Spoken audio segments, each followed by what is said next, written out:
जय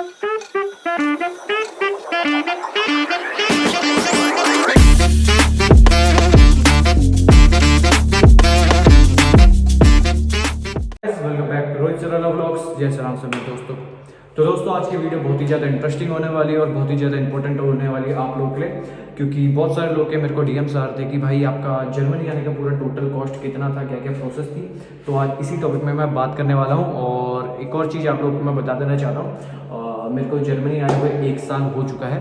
तो अभी जो मैं आपको अपना प्रोसेस बताऊंगा, ऐसा नहीं कि मैं किसी और चीज़ के ऊपर जाऊंगा। जो जो मैंने किया है, जो जो मैंने पे कर रखा है, उस चीज़ के ऊपर मैं आप लोगों को बताऊंगा। और अभी मैंने 1 साल मेरे को यहाँ पे हो गया, और जो मेरी प्रोसेस थी वो 1 साल से कितने पहले से चल रही होगी, 1.5-2 साल पहले से, मतलब जो मैंने पे कर रखा है उस टाइम का रेट होगा, ठीक है। और जो जो चेंजेस आए हैं वो मैं थोड़ा सा आपको बता दूंगा। और जो जो चेंजेस मैं नहीं बता पाया, तो भाई अगर किसी को पता है तो वो मेरे को कमेंट में ज़रूर बता देना, क्योंकि आप लोग के उससे दूसरे जिसको नहीं पता है उनकी हेल्प हो जाएगी, ठीक है। और मैं यहाँ पे कुछ चीज़ें रह जाएंगी तो यहाँ पे आता रहेगा लिखा हुआ नीचे पे, वो भी आप ज़रूर पढ़ना, तो उससे भी आपकी हेल्प होती रहेगी, ठीक है। तो फिर आपसे शुरू करते हैं और एक अच्छी सी वीडियो बनाते हैं। सो दोस्तों, जो मेरा सबसे पहला स्टेप था वो था मेरा इंग्लिश प्रोफिशिएंसी एग्ज़ाम, जो कि मैंने 2023 में दिया था, जो कि PTE करके था, जिसका फुल फॉर्म है पियर्सन टेस्ट ऑफ इंग्लिश, जो कि मेरे को कॉस्ट करा था 16,000 रुपीज़ इंडियन में, जो कि अभी बढ़ के हो चुका है 18,000। और इसमें आइल्स बहुत सारे एग्जाम होता है, आइल्स होता है, टोफल होता है और PTE होता है। आप चेक कर लेना आपकी यूनिवर्सिटी क्या मांगती है। बहुत सारी यूनिवर्सिटी, जर्मन यूनिवर्सिटी जो होती है वो जर्मन लैंग्वेज मांगती है, कुछ ऐसी यूनिवर्सिटीज़ होती हैं जो कि इंग्लिश प्रोफिशिएंसी एग्जाम मांगती है, ठीक है ना, आपसे, जो कि मैंने बताया। और जो आइल्स है वो मोस्टली सब यूनिवर्सिटी आइल्स एक्सेप्ट कर लेती हैं, तो जिसका रेट है अभी 18,000। तो मेरा एग्जाम क्लियर होने के बाद मैंने अपना ऑफर लेटर के लिए अप्लाई करा था, जो कि मेरी यूनिवर्सिटी है BSBI, उसके लिए मेरे को कोई भी चार्जेस पे करने के लिए नहीं हुआ पड़ा था। तो जैसे मेरा ऑफर लेटर आ गया था, ऑफर लेटर में मेरी फीस ही सब चीज़ मेंशन थी, और फीस के साथ साथ मैंने APS सर्टिफिकेट के लिए भी अप्लाई कर दिया था, जिसका कॉस्ट मेरे को पड़ा था 18,000 रुपीज़। तो इसका टाइम पीरियड जो होता है वो होता है 45 डेज़ के अंदर ये आ जाना चाहिए। मेरा 20 डेज़ में आ गया था। और जिस किसी को पता नहीं APS सर्टिफिकेट क्या होता है, जो आप जर्मन यूनिवर्सिटीज़ में अगर अप्लाई करोगे तो ये लोग APS सर्टिफिकेट मांगते हैं। आपके जो इंडियन एकेडमिक्स डॉक्यूमेंट्स होते हैं वो वेरीफाई होते हैं, और वीज़ा इशू करने से पहले ये डॉक्यूमेंट आपको चाहिए होता है। तो जैसे मेरा 20 डेज़ में APS सर्टिफिकेट आ गया था, तो फिर मैंने अपनी फ़ीस पे करी थी।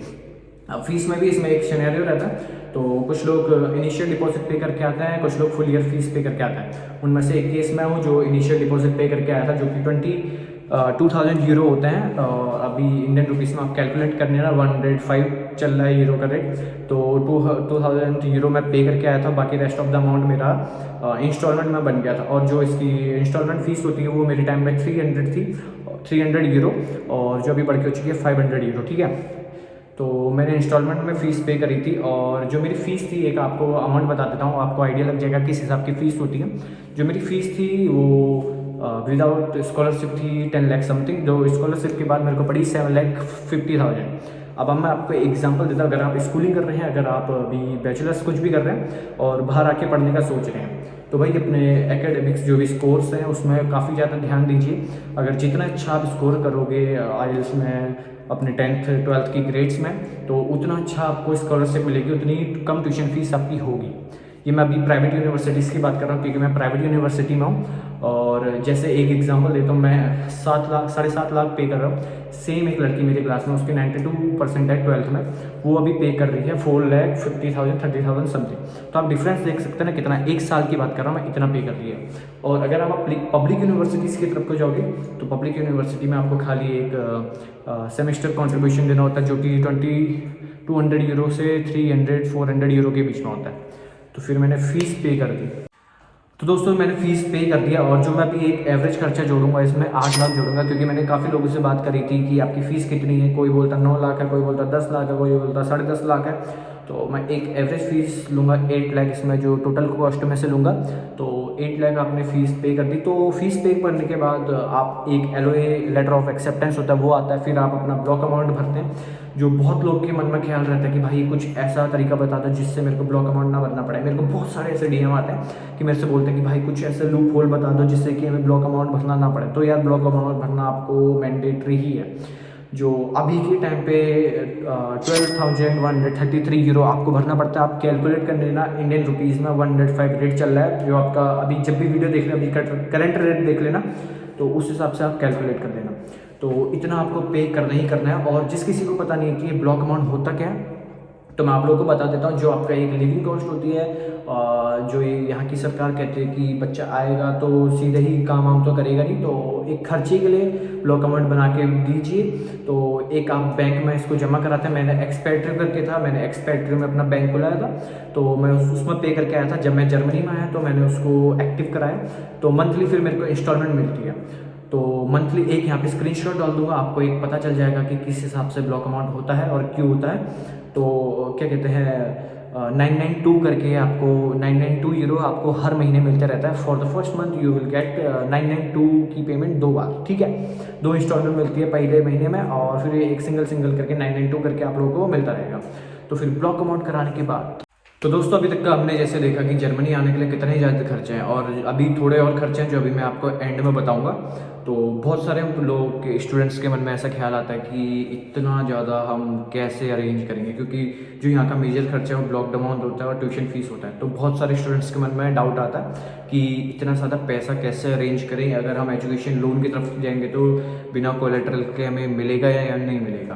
क्योंकि जर्मनी आने के लिए भाई 15 से 25 लाख रुपए ईजिली चाहिए ही चाहिए होते हैं। और मतलब हर, जैसे हम लोग हैं इंडियंस, कुछ मिडिल क्लास से आते हैं, तो हर किसी के लिए पॉसिबल नहीं होता कि सीधे वो कर दें। तो बहुत सारे लोग ऐसे होते हैं जो एजुकेशन लोन ऑप्ट करते हैं, ब्लॉक्ड अमाउंट, ट्यूशन फीस और लिविंग एक्सपेंसेस के लिए।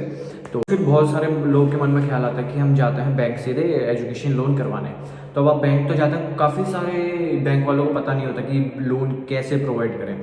क्योंकि जर्मनी में क्या सीन है, जो पब्लिक यूनिवर्सिटी में आता है तो उसमें बिल्कुल भी आपको फीस देने की ज़रूरत नहीं है। तो अगर आप अपना डॉक्यूमेंट्स उनको दिखाते हैं तो वो कहता है कि आपका तो एजुकेशन जो ट्यूशन फीस है वो तो है ही नहीं, और जो पब्लिक यूनिवर्सिटी में आ रहा है उसमें नहीं होती, प्राइवेट यूनिवर्सिटी में जो आ रहा है उसमें होती है। तो इसमें एक और मेजर खर्चा जो होता है वो होता है ब्लॉक्ड अमाउंट का। तो ब्लॉक्ड अमाउंट उनको लोगों को पता होता नहीं है, लेकिन आजकल काफ़ी ज़्यादा लोगों को पता चल गया है, लेकिन फिर भी तो आप लोग को इसमें थोड़ी सी दिक्कत आती है। तो और जब आप लोन इशू कराने जाते हैं तो उसमें भी काफ़ी ज़्यादा टाइम लगता है। तो अभी मैं आप लोगों को एक ऐसे प्लेटफॉर्म के बारे में बताने जा रहा हूँ जो आपकी सब चीज़ में हेल्प करेगा। सो दोस्तों, ज्ञानधन एक ऐसा एजुकेशन लोन मार्केट प्लेस है जो स्पेशली उन स्टूडेंट्स को हेल्प करता है जो अब्रॉड आके पढ़ना चाहते हैं। मैं खाली जर्मनी की बात नहीं कर रहा हूँ, मैं हर एक कंट्री की बात कर रहा हूँ जहाँ भी बच्चा आके पढ़ना चाहता है। तो ज्ञानधन आप लोग की हेल्प करता है बैंक से लोन इश्यू करवाने में। तो मैं सिंपल एक वे में आप लोगों को समझाता हूँ इसका काम क्या होता है। तो ज्ञानधन एक मीडिएटर का काम करता है आपके और बैंक के बीच में, ठीक है। तो आपके बिहाफ में वो बैंक से बात करता है और बेस्ट से बेस्ट रेट में आप लोगों को लोन दिलाता है। क्योंकि हम लोग को पता नहीं होता कि भाई हमारे लिए कौन सा बैंक परफेक्ट रहेगा, कौन से इंटरेस्ट रेट में क्या चल रहा है मार्केट में, ठीक है। तो ये काम भी वो करवा के देता है, क्योंकि हम लोग इतना ज़्यादा, देखो जैसे मैंने आप लोग को बताया APS सर्टिफिकेट, ब्लॉक्ड अमाउंट, आपका पेपर एग्जाम हो गया, MSc हो गई, तो हम लोग इस चीज़ में इतना ज़्यादा बिजी रहते हैं। और अगर हमें बैंक में एजुकेशन लोन इशू करवाने जाएंगे तो हमारा भाई दिमाग ही ख़राब हो जाएगा। क्योंकि आप लोगों को भी पता है कि इंडियन बैंक्स में कितना हेक्टिक है ये काम, पेपर वर्क कितना होता है, फिर इस तारीख को आना, अब इंटरवल हो गया, भाई आप लोगों को सब पता है। मैं ज़्यादा बताना नहीं चाहता इस टॉपिक में, जो मेन है वो बताता हूँ। तो आपके बिहाफ में एजुकेशन लोन ज्ञानधन दिलाता है आपको। दोस्तों अभी मैं आप लोगों को एक और चीज़ शेयर करना चाहता हूँ, क्योंकि बहुत सारे लोगों के मन में ऐसा ख्याल आ रहा होगा कि हम ज्ञानधन के ऊपर ब्लाइंडली ट्रस्ट कैसे करें।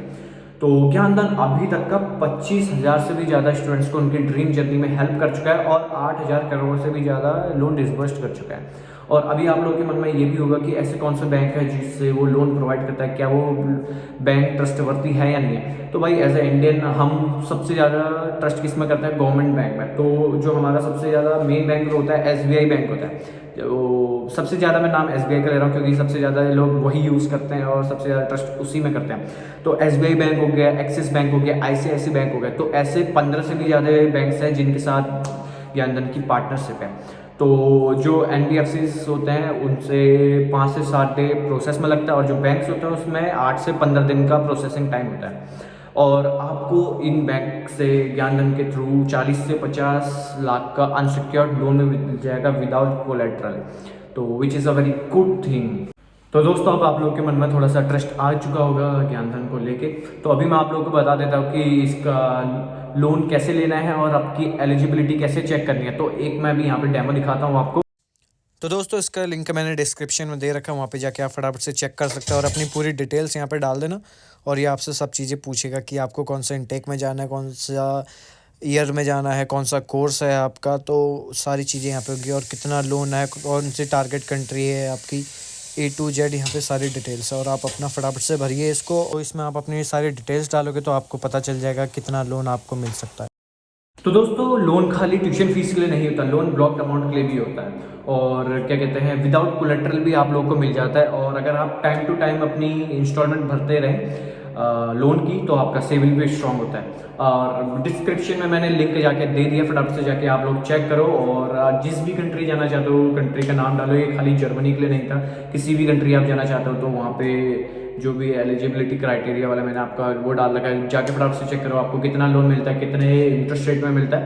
तो फटाफट से जाके चेक करो और आप लोगों को मज़ा आएगा। तो बढ़ते हैं आगे की तरफ को और खर्चे जानते हैं फटाफट। सो भाई अभी सब हमारे स्टेप हो चुके हैं, तो अभी हमारा लास्ट स्टेप कुछ रहते हैं। तो अभी हमें डॉक्यूमेंट्स प्रिपरेशन करना पड़ता है, जो भी आपने अभी तक का डॉक्यूमेंट, ATS सर्टिफिकेट हो गया, 10-12 का सर्टिफिकेट हो गया, और आपका ब्लॉक अमाउंट रिसिप्ट हो गई, फीस रिसिप्ट हो गई, जो अभी आपने पे कर रखी है, ये सब रिसिप्ट आपको तैयार करनी पड़ती है। और जो भी हेल्थ इंश्योरेंस कंफर्मेशन सर्टिफिकेट होता है, कुछ ऐसे डॉक्यूमेंट्स होता है जो आपको प्रिपेयर करने पड़ते हैं। और फिर आपको एक एम्बेसी की अपॉइंटमेंट बुक करनी पड़ती है, तो जिसका कॉस्ट होता है 75 यूरो। आप कैलकुलेट कर लेना जब भी आप गूगल से देख के कि आपका कितना रेट, अभी के टाइम पे 105 चल रहा है यूरो का रेट, तो आप कैलकुलेट कर लेना जिस भी टाइम पे आप बुक कर रहे हैं। तो एम्बेसी की आपको जब अपॉइंटमेंट मिल जाती है तो आप एम्बेसी जाते हैं, आपका इंटरव्यू होता है। तो मेरा तो इंटरव्यू हुआ था, जब मैं इंटरव्यू दिया था तो फिर मेरे को वहाँ पे भी पैसे पे करने पड़े थे, जो कि 6,800 समथिंग था। तो 7,000 का एक एवरेज लगाता है।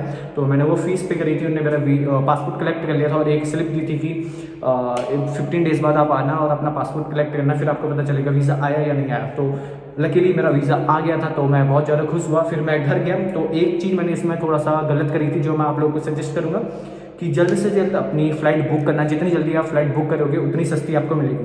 तो जो फ्लाइट का टिकट रहेगा वो आपका, अगर आप जल्दी बुक कर लोगे तो वो 30,000 भी हो सकता है, 35,000 भी हो सकता है। तो उसका एक एवरेज लेके चलते हैं कि 40,000 आपका फ़्लाइट का टिकट रहेगा, जो कि मेरी टर्किश एयरलाइंस थी, तो मेरा वो था। तो फिर मैंने वो अपनी फ़्लाइट बुक करी। तो फिर एक शॉपिंग होती है, शॉपिंग जो आप कपड़े लेते हैं, और जैसे कि आपको पता है कि जर्मनी में काफ़ी ज़्यादा ठंडा रहता है, तो थोड़े से हैवी हमें कपड़े लेने पड़ते हैं, जो आपका कॉस्ट अराउंड करेगा 30 से 50,000 के बीच में। तो आपकी ही आपके ऊपर डिपेंड करता है, मैं खाली एक एवरेज बता रहा हूँ कि इतना खर्चा हो सकता है, इससे ज़्यादा तो पता नहीं कौन ही खरीदेगा भाई, है हम तो लड़के, हम नहीं खरीदते। तो मैं एक इसमें अनुमान लूँगा 50,000 आपका शॉपिंग का खर्चा हो जाएगा।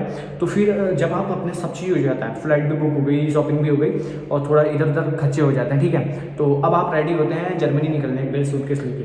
तो फिर एक जो मेजर खर्चा रहता है जब आप जर्मनी आते हैं ना, तो आपको सीधे ही जॉब नहीं मिलती, सीधे ही आपका ब्लॉक अमाउंट नहीं खुलता। तो आपको एक मतलब एक आउटस्टैंडिंग पेमेंट लेके मनी लेके आना पड़ता है। तो मेरे हिसाब से जब आप यहाँ आएंगे तो 1,000 से 1,500 यूरो के बीच में लेके आना, जो कि 1 लाख से 1.5 लाख के बीच में होंगे। क्यों? क्योंकि आप जब इधर पे आएंगे तो आपको अपना रेंट भी पे करना है, उसका डिपॉजिट भी पे करना है, सब चीज़ें कुछ ऐसी रहती हैं, तो वो आप लोगों को पे करनी पड़ती है। तो इस वजह से थोड़ा सा खर्चा हो जाता है। तो अभी तक आपने देखा होगा कि यहाँ पे कितना खर्चा हो चुका है। तो भाइयों इतना खर्चा लग जाता है आपको जर्मनी आने में। मैंने एकदम एंड टू एंड आप लोगों को बता दिया जो भी इसका खर्चा था। और अगर आप लोगों को कुछ भी डाउट रहेगा ना, कुछ भी, तो मेरे को बिल्कुल कमेंट कर देना, मैं सबकी रिप्लाई दूंगा।